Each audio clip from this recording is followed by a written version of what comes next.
Hey there, Scary Gary. Glad you guys came back for another time. Well, it's getting to be winter time, and you'd never guess it in Houston right today. It's like almost 80 degrees out.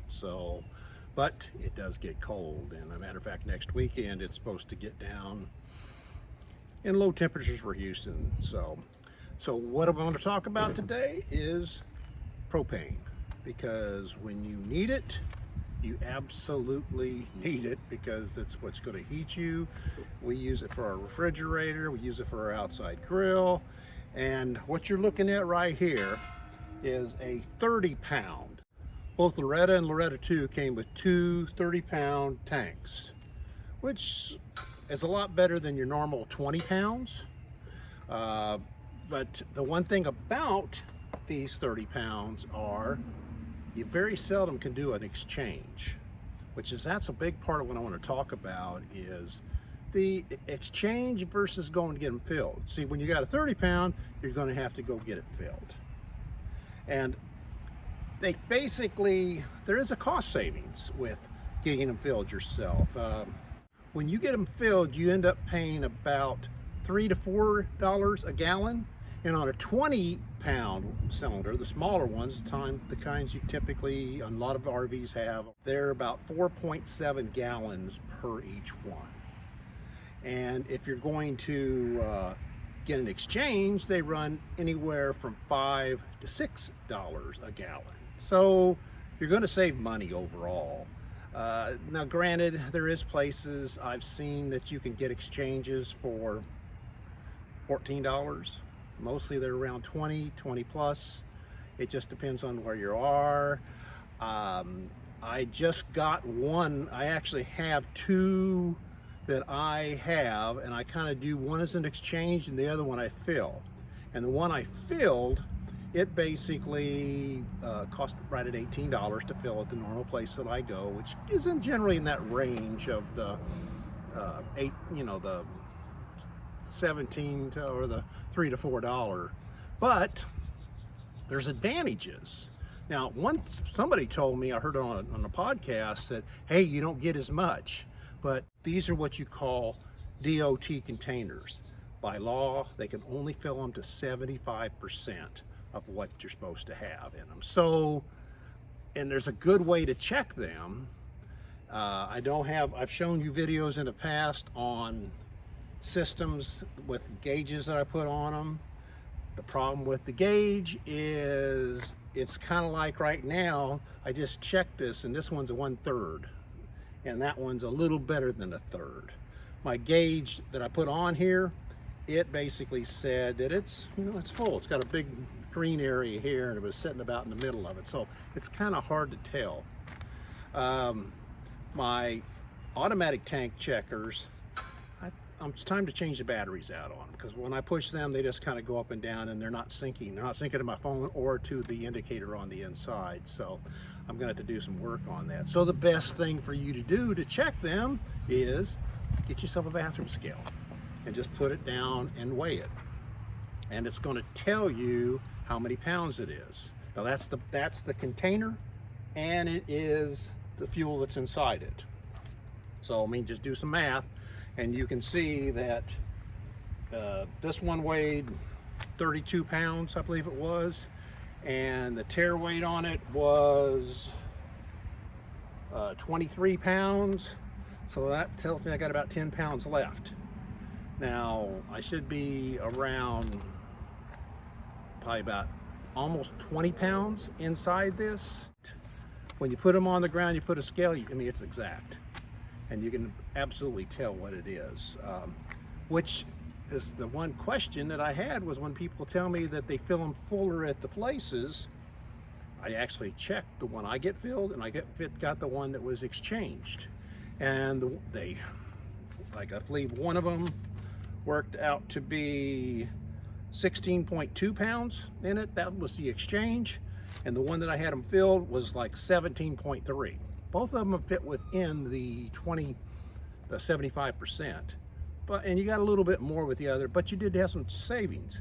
But there is some other advantages with taking them to the spots. And the first one is, when you take them to a spot, they're required to check you do a 7-point check on it to make certain that your tank is able to be filled and it's going to be safe. And well, the first thing they do, they check the date of the tank. You have to have your tank certified every 12 years.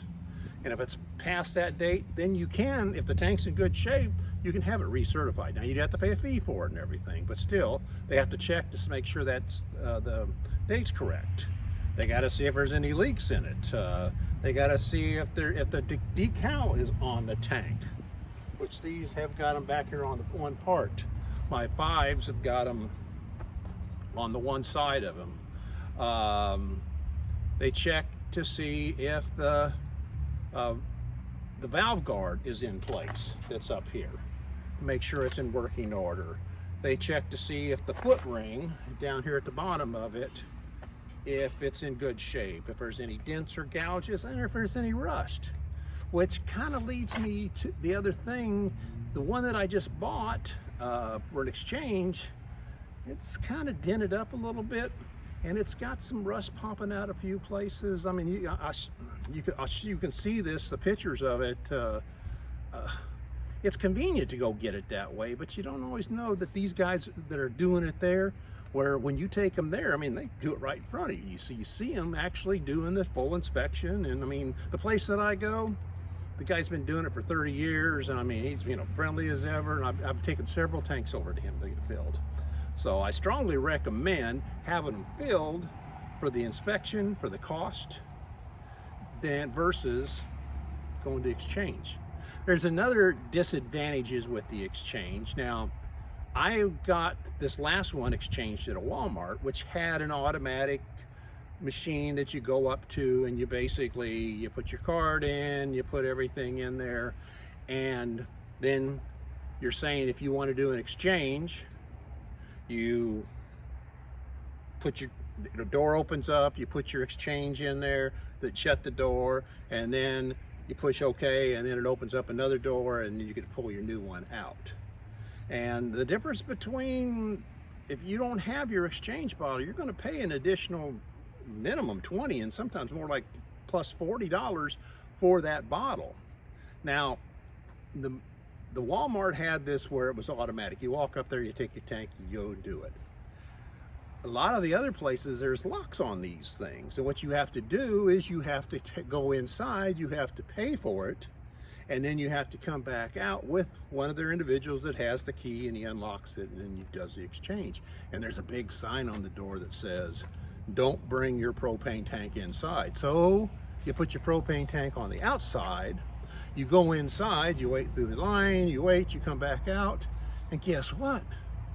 Somebody grabbed your $20 or $30 to $40 bill that's laying there on the ground, and they took off with it, and they can basically know that they can get an exchange and make a little money off of it. So I mean, so it's an advantage to not, you know, when you're doing a fill, you're usually standing on the other side of a line, granted, because they're not going to let you right there where they're filling. I mean, there's a little barricade there, which is good for somebody who doesn't drive up there on the tank, or that keeps you at a safe distance. But one additional thing I want to talk about with my tank sensors on the bottom, which I need to get in working order again, is you're going to have to put the tank up further. And I mentioned this in my last video about, I had these little spacers that came with my sensors, and you put them on the bottom of the tank and it holds it up a little bit further in the air.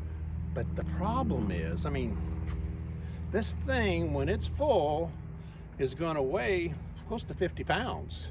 I mean, it's 30 plus pounds. It's probably more like 40 pounds is probably a truer number on these. But still, it's a little bulky for somebody. And when they take them off the deals and they put them down, this thing's just aluminum, and they break off. And honestly, you can get more on Amazon. I mean, they're not terribly expensive, but they're still, I mean, it's like when they break, they're gone. So I got some of these tank ring bottoms that are like a little rubber thing that's actually holds it up, protects your tank ring at the bottom, and you don't have to deal with all these. And It helps. This thing here, I think I painted it 2 or 3 times just from the rattling. I mean, you can see where things, I mean, we go down the road and this thing shakes and shakes and shakes. It rubs the paint off, and just that's plastic against this. And when it's at the bottom, it rubs and it takes the finish off. This tank takes the finish off down there. That little rubber ring just helps it be a little more insulated. It keeps it up off the ground where it doesn't, it has room for the sensor to work. So those are what Gary would call neat stuff. Last thing I want to kind of say on this thing too is you really should turn your valves off when you're going down the road. You don't want to have a situation where, I know a lot of people do, and the main reason would be to keep your refrigerator going if you're running a refrigerator off of propane. But if you have your refrigerator, if it's gotten cold and you don't reopen it, it's going to stay cold as long as you don't reopen it. So I'd strongly recommend go ahead and closing off these gauges when you're going down the road, and keeping it in good shape and keeping it